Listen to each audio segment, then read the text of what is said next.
is my gameplay slash first impressions or initial impressions of The Legend of Zelda, A Link Between Worlds. Now, since there's no other way to record the Nintendo 3DS that I know of, you guys gonna have to bear with me. You know, I might move the 3DS around a little bit. Of course, you can see the little electronic lines on the screen and stuff like that. That's another issue, so just bear with me. First impressions, the game looks real good. I don't know if you can tell on camera, you know, but it looks freaking good. Good. And good. Say, you can see I haven't been playing for that long. I've been working my ass off, 40-hour weeks and stuff like that. The only time I've been able to play this game is on my lunch break when I'm working at Walmart, but other than that, I'm only off Tuesdays and Wednesdays, and that's it. So, yeah, gotta stack that paper. So, as you can hear, you got the classic, you know, town sound and stuff like that. There's some new things they did where, you know, you see this thing right here. That's how you save your game. You find these and you can save your game. You can also fast travel to each one of these locations that you find. So each time you find one of these, I forgot what they called, windbirds or something like that. I don't know, I forgot. Can't think right now. But yeah, each time you find one of those, you can save your game and stuff like that. Oops, trying to click on the wrong damn screen. So the game looks gorgeous. The animations of Link himself is real good. He his head actually, everything moves while he's walking and stuff like that. The 3D is impressive, very impressive. Cranked all the way up is real good.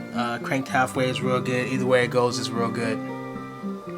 One thing I love that they did with this game, let's go ahead and focus on the bottom screen real fast. The overworld, you can place markers, and you can also color them different colors. Red, blue, and yellow, or you can remove them. I think you get a total of 15 when you first start out, I think. And you can place them anywhere you want. So now when I find like a dungeon or find like a passageway that's blocked by a boulder, I can easily drag and drop and then, you know, place it where I want to place it at and go back and revisit that area. I can zoom in, zoom out, and when you zoomed in, you can pan around the overworld and stuff like that. That's one thing that made me smile right there when I first realized you can place markers down.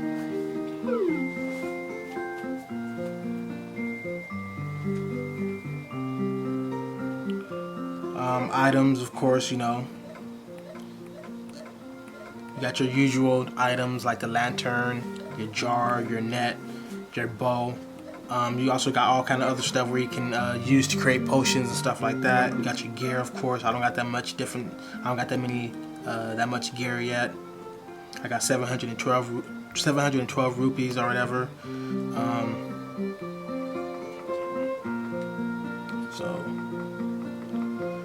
And also like the turning into a painting and stuff, like it's real fun doing that, figuring out different areas to go and stuff like that. I know there's gonna be some kind of like secrets and stuff you can find, like little stuff like this where I can go inside here, and I was trying to figure out how do I get that chest. I was like, oh, maybe I turn into a painting or whatever. Bam, you turn into a painting, bam, open up the chest. This is one of those games where it's better, like, no matter how many videos you watch on this Zelda game, you're not gonna really get the full pleasure of it until you play it, because like that's really the joy of it. Like, you gotta have this in your hand.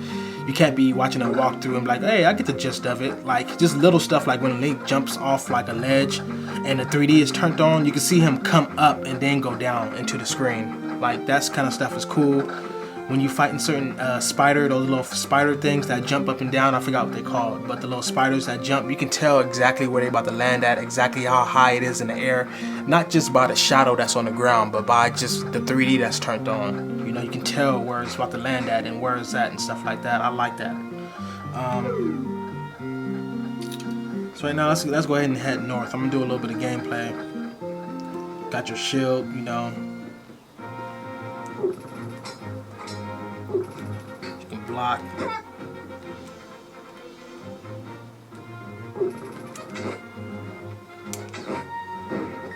And Once you die, you lose all your rented items. I know you guys probably seen that advertisement of that already. Here's a fortune teller, which I haven't went to yet because I don't want no spoilers. I want to figure out everything on my own.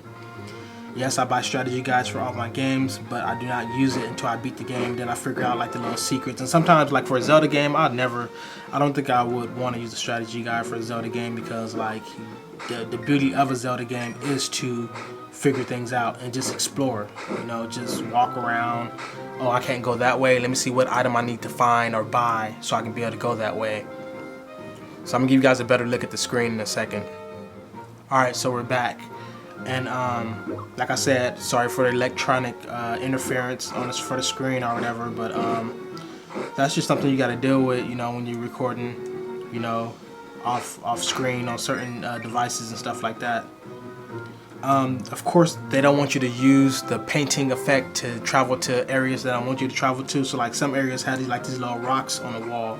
So if I transform to a painting, I can't go that way because it got like these little boulders right here sticking out of the wall or whatever. So, and you also got an energy gauge or whatever, which goes down as you use that in particular function.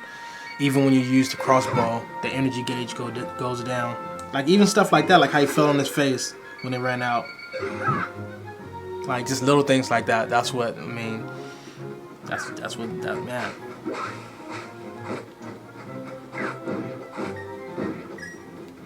So let's go ahead and go up here, read the sign, we'll go to Death Mountain. Of course, this world is exactly like A Link to the Past. One thing I kind of felt like that was kind of gimmicky is that this is pretty much A Link to the Past one for one. Like it's a copy and paste, but it's so many different things you can do. There's like a lot of new stuff and stuff like that, but as far as the overall, like it's exactly like they pretty much knew that A Link to the Past is a lot of people's favorite Zelda game, even though it's not my favorite. I honestly know it. I'm a huge Zelda fan, and I probably beat more Zelda games than the average person that said that they're a Zelda fan. But A Link to the Past is not the best. It's overrated in my opinion.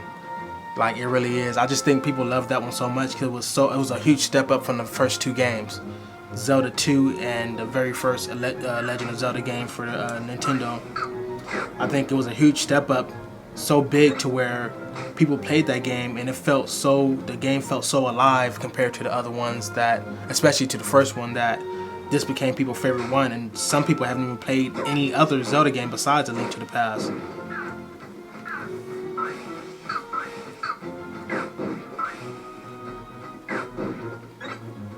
So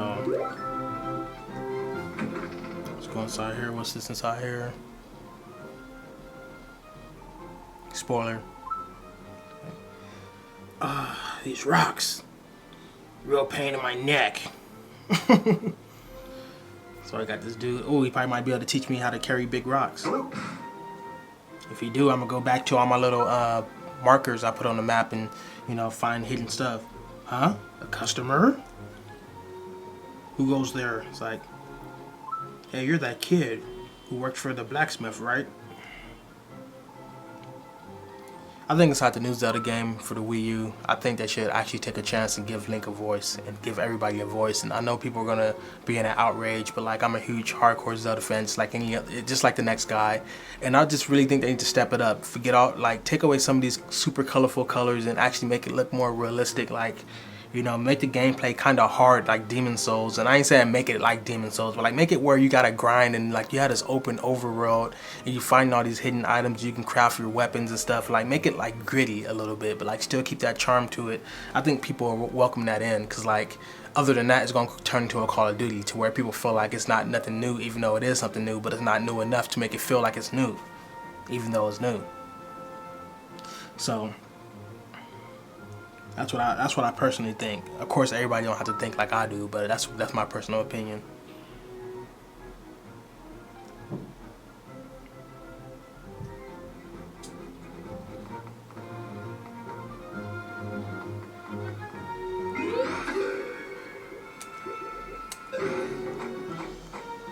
That's what I do. I walk around also hitting like walls with my sword to see if they make like an echo sound. And then I put like a marker on that part of the wall or something. People should already know about that. I mean, it's a dungeon right there or something that you can blow up with a thing. On the mountain mining ore. All of a sudden the earth started shaking. When I got home, the place was heartbreaking everywhere.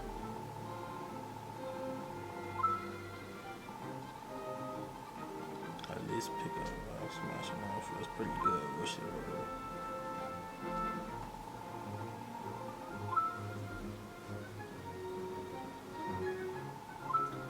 Can't do it. Sorry to hear it. Can't stand to see a nice kid like you not able to throw weight around. Here, take this. This is my hand me down from you. Yeah, boy. Y'all know about that. Y'all know about that. Got the glove, power glove. See now, for the people that don't know that much about Zelda, like the items in the dungeons and the boss fights are the main key, and exploration are the main key things to Zelda. That's what make people so hooked on this game, because like once you find that item, a certain item, it allows you to explore more and more. Once you explore more and more, it allows you to find more items or more rupees, so you can buy more expensive items. Once you buy more expensive items, you're able to conquer certain dungeons. Once you conquer certain dungeons, you're able to build more health. Once you build more health, you're able to travel to it's like a chain reaction, and it's like that brilliant exploration, and the boss fights are just amazing. So, and it's funny because like almost every single Zelda game got the same items. Like you got your crossbow, you got your power hook, you got your glove, you got your every single thing. You always find the same old items. Some games have different items, but for some reason, after all these Zelda games, it still feels refreshing no matter what. Don't know why, don't know how, it just does. They just know how to do it, you know.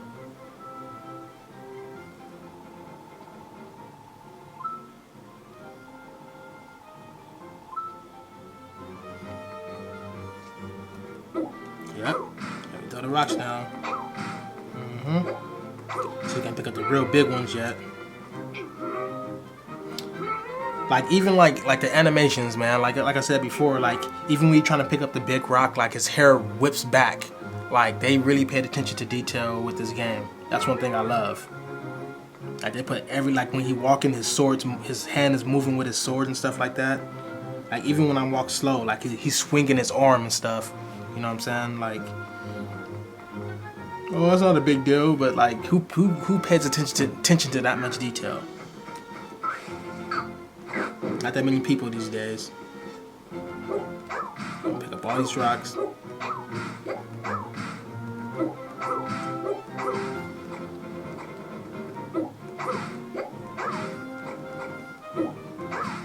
So with that said, people, I'm going to conclude this gameplay. I wish I had a better means of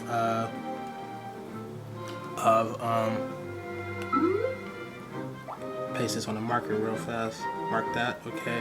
Wish I had a better means of recording, but I really don't with this 3DS. So other than that, I would record like a 30-minute gameplay right now. But other than that, like I don't want to record no crappy gameplay, recording off screen and stuff like that, and you know, moving the screen around as I play. So with that said, man, if you got a 3DS, you haven't picked this game up. And a lot of people concerns are, well, I never played a Zelda game, so like I really don't want to play that game. Trust me, this game is just like Final Fantasy. You don't have to be able to play any number of game to enjoy this one and understand this one. Like each game has its own, even though it takes place like in the same world, same character, but it's still a different experience, different story arc and everything. So if you want to start with one, I say start with this one, or start with A Link to the Past, or start with Ocarina of Time, the original one, or the 3D remaster on, not remake, but remaster on 3DS. Start with either of those three. This one, remaster on 3DS, Ocarina of Time remastered for the 3DS, or A Link to the Past. And that's that. So yeah, man, that's been your boy, the Universal Gamer, and you guys already know, love this game. Like I said, never played a Zelda game. I encourage you to get this, like stuff like that. Like, man, if I had the 3D on, I can tell that heart would have landed on top of the tree. It landed on top of the tree after I killed that bird, and I couldn't get it. Who pays attention to that much detail? Like, it's little things like that that make the most hardcore Zelda fans smile and makes them feel like it's a whole new experience without being the same thing over and over.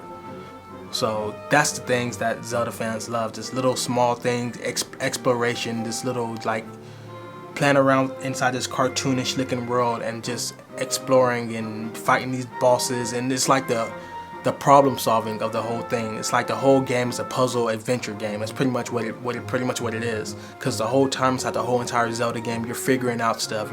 Not only are you figuring out how to solve the dungeons, you're figuring out how to make it to the dungeons. You're figuring out how to find items so you can get through this certain path before you even think about going to a dungeon. You're talking to different NPCs, you're talking to different people, getting like little mini quests and information on how to get to certain areas and stuff like that, and helping people so you can gain a piece of heart. Once you find 4 heart pieces, you get a full heart, which increase your health by 1. Little things like that, man, us Zelda fans love. It just brings back childhood memories, and that's that, man. It's me, your boy, the Universal Gamer, and I'm out. Peace.